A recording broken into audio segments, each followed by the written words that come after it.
मुरली। ओम शांति बाबा के मीठे बच्चों। बच्चों, आज की मुरली आपने सुनी है? सोमान है, मैं शुभ चिंतक आत्मा हूँ। मैं शुभ चिंतक आत्मा हूँ। बच्चों, आज की अव्यक्त मुरली की हेडिंग क्या है? दादाजी, आज की अव्यक्त मुरली की हेडिंग है पढ़ाई की चारों सब्जेक्ट का यथार्थ यादगार महाशिवरात्रि। दादाजी, इस संगम युग का यादगार ही भक्ति में शिवरात्रि त्योहार मनाया जाता है। हमें स्पष्ट करके समझाइए। देखो प्रेम, इस संगम युग पर हम आत्माएं मीठे बाप दादा से मिलन मनाती हैं। उनके मधुर महावाक्य सुनने माउंट आबू जाते हैं। उनसे जो अलौकिक जीवन, अलौकिक प्राप्तियां, अलौकिक अनुभव होते हैं, उन्हीं का यादगार भक्ति में 63 जन्मों तक मनाते रहते हैं।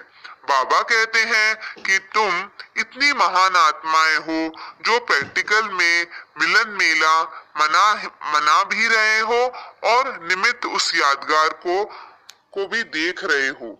चैतन्य भी हो और चित्र भी साथ साथ है।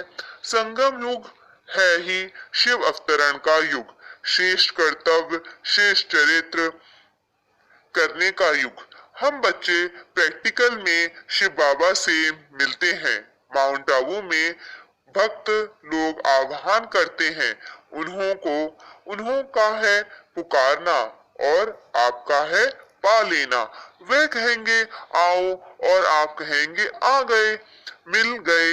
यादगार और प्रैक्टिकल में रात दिन का फर्क है, फिर भी दोनों कार्य संगम पर साथ साथ चलते हैं। अच्छा बच्चों, बताओ कि शिव बाबा को भोलानाथ क्यों कहा जाता है?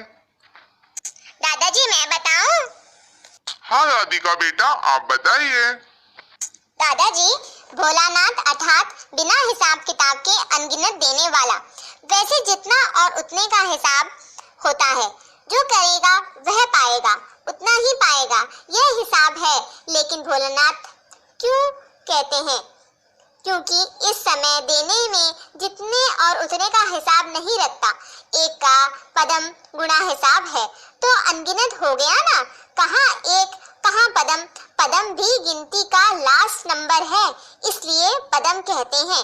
21 जन्मों की गारंटी करता है, इतने जन्मों की गारंटी कोई नहीं कर सकता। कितना भी कोई बड़ा दाता हो, लेकिन अनेक जन्म का भरपूर भंडार भर पूरा होने की गारंटी कोई भी नहीं कर सकता। तो भोलानाथ हुआ ना, इसलिए भोलानाथ कहा जाता है। अच्छा सरफराज, आप बताइए कि ज्ञान और योग की निशानी किस रूप में दिखाते हैं भक्त लोग?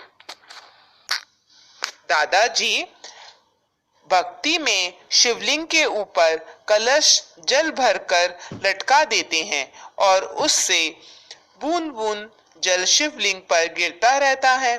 यह हमारे याद के पेपर की निशानी है।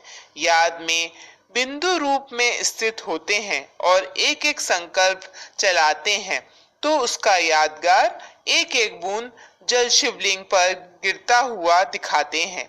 और ज्ञान के भिन्न भिन्न पॉइंट्स का यादगार ज्ञान की एक एक बूंद दिखाते हैं। अच्छा बच्चों, धारणा की निशानी किस रूप में दिखाते हैं? दादाजी, धारणा के पेपर की निशानी व्रत धारण करके निभाते हैं।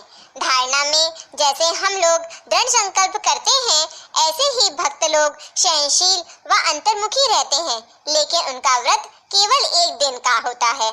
हमारी धारणा जीवन पर्यंत रहती है।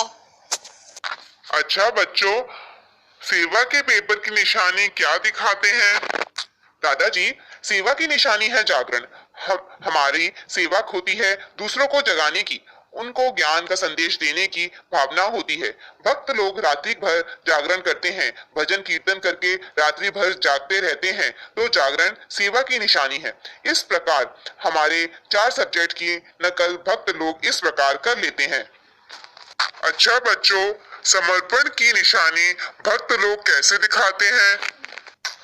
दादाजी, जैसे यहाँ बाबा कहते हैं मैं नहीं करो और मेरापन त्यागो, मैं कर रहा हूँ नहीं कहो, बाबा करा रहा है। इसकी नकल में भक्त लोग मैं करने वाले बकरे की बलि चढ़ा देते हैं। हमारा है मैंपन का समर्पण, उनका है बकरे की बलि चढ़ाना। यह समर्पण होने की निशानी है। अच्छा बच्चों, बाबा ने आज मुरली में यथार्थ कर्म सीखने की कौन सी विधि बताई है? दादाजी, बाबा ने आज मुरली में बताया है कि कभी किसी की गलती हो तो उसको सीधा मत कहो कि तुम गलती पर हो। यह कहने से वह नहीं सुधरेगा। उसको पहले अच्छा अच्छा कहकर थमाओ, पहले ठंडा पानी डालो, फिर उसे समझाओ कि आग क्यों लगी। पहले नहीं कहो कि तुम ऐसे हो, तुमने यह गलती की, वह गलती की। पहले हाँ हाँ कहकर उसको शांत करो तो उसमें सुनने की शक्ति आ जाती है। फिर प्यार से समझाओ तो वह गलती समझ लेगा। अच्छा बच्चों, आज का वरदान क्या है?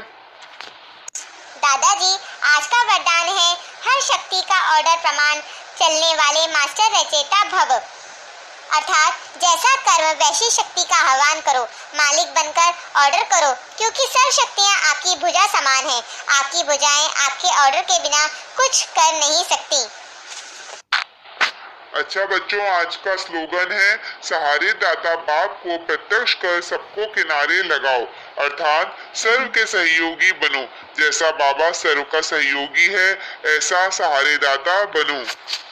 अच्छा बच्चों, आज आपने अव्यक्त मुरली का अध्ययन बहुत अच्छे तरीके से किया। अच्छा बच्चों, आज मास का तीसरा रविवार है। सभी राजयोगी तपस्वी भाई बहन 6:30 से 7:30 बजे विशेष योग अभ्यास के समय अपने पूर्वजपन के सम्मान में स्थित हो कल्प वृक्ष की जड़ों में बैठे पूरे वृक्ष की शक्तिशाली योगदान देते हुए अपने वंशावली की दिव्य पालना करें। अच्छा बच्चों, आप सबका आज का दिन बहुत अच्छा रहे। आप सबके लिए आज का दिन मंगलमय रहे, ऐसी मेरी आप सभी के लिए शुभ भावना है, शुभकामनाएं। ओम शांति।